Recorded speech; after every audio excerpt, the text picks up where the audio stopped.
Hello, friends. Before this circle time can start, I wanted to say a little disclaimer about the story today. I am reading a classic nursery story. This version was published in 1978. Because of this, the content and vocabulary used in this story is often not found in current children's stories. Thank you. Enjoy circle time. Hi friends, my name is Miranda. Are you ready to do circle time today? To start circle, we do our circle song. Are you ready? Are we ready? Are we ready for circle? For circle. Let's get started. Let's get started. Right now. Right now. Open, shut them. Open, shut them. Make your hands go clap, clap, clap. Open, shut them. Open, shut them. Put them in your lap, lap, lap. Creep them slowly. Creep them right up to your chin, chin, chin. Open up your mouth, but do not let them in. Today for Circle, we're going to be reading a nursery classic, Jack and the Beanstalk.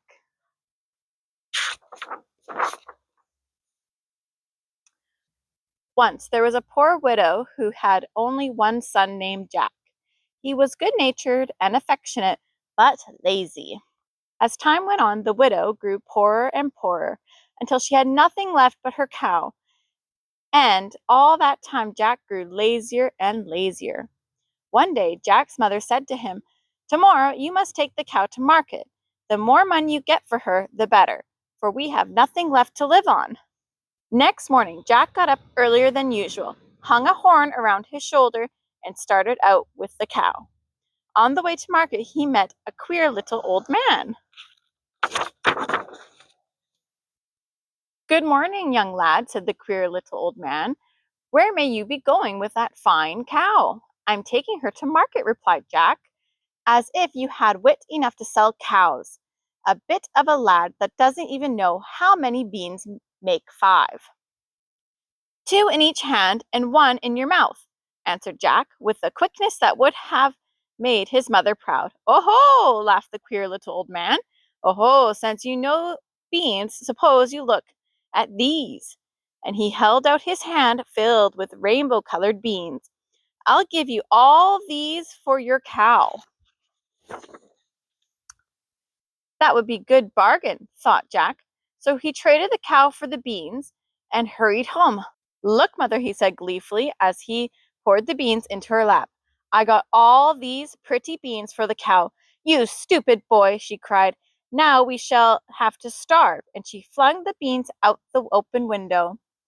The next morning, Jack woke early. He ran into the garden and found a beanstalk had sprung up during the night from the beans his mother had thrown away, and had grown so quickly its top was out of sight.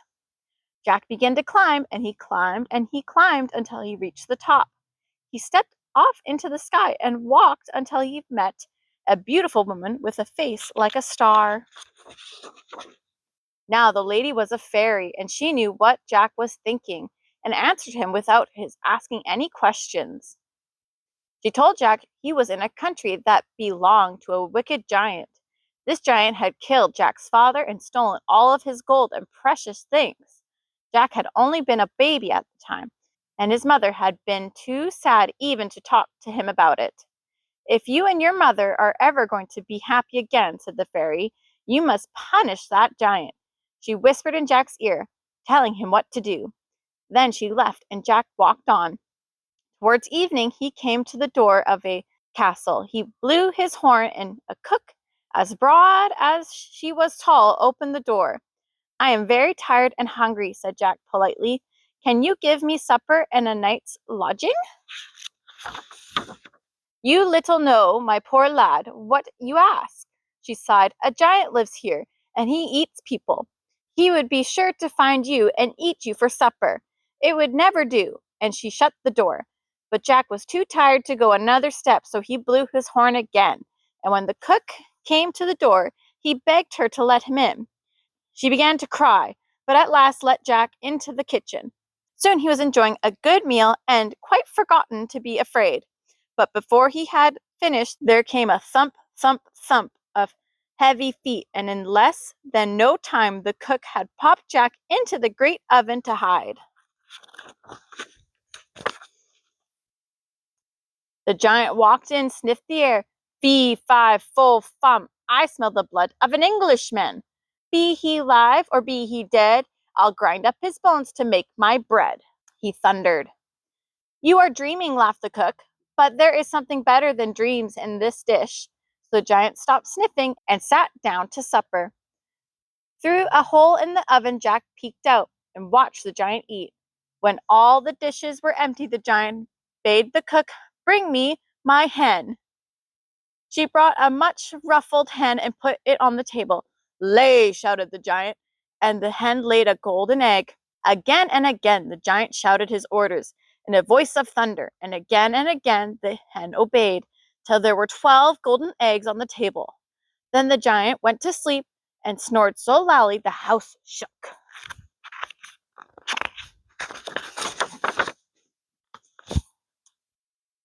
When the biggest snorer of all had shaken Jack out of the oven, he seized the hen and ran off as fast as he could to the top of the beanstalk.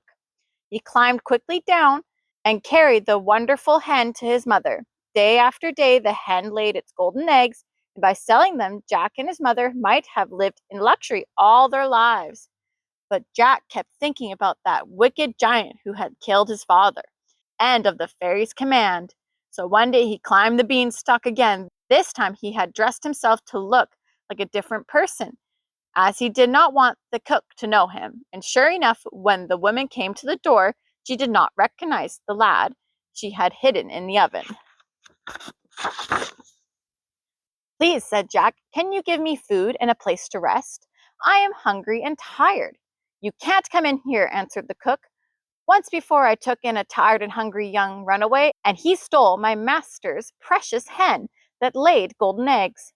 But Jack talked to the cook so pleasantly, she thought it would be unkind to grudge him a meal. After Jack had a good supper, the cook turned over an empty kettle and hid him under it.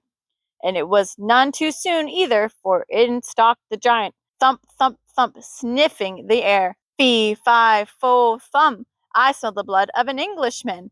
Be he live or be he dead, I'll grind up his bones to make my bread, he bellowed. Stuff and nonsense, laughed the cook, and she placed his supper on the table. After supper, the giant shouted, Fetch me my harp. And the cook brought in a beautiful harp with strings of pure gold. Play, commanded the giant, and the harp began to play all by itself. Soon the giant's snores drowned the sweet music. Then Jack jumped from under the kettle and seized the harp. But no sooner had he slung it over his shoulder than it cried out, Master, master, for it was a fairy harp. Jack was frightened and ran for his life towards the top of the beanstalk. He could hear the giant running behind him. Thump, thump, thump.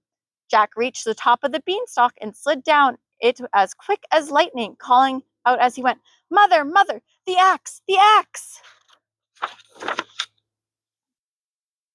Jack's mother, holding out the axe, met him as he touched the ground. There was no time to lose, for the giant was already halfway down.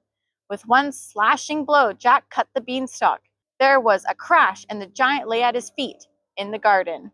Then Jack told his mother all the story, and as for the wonderful beanstalk, it never grew again. It's a very exciting time. Our baby chickens are big enough to go outside.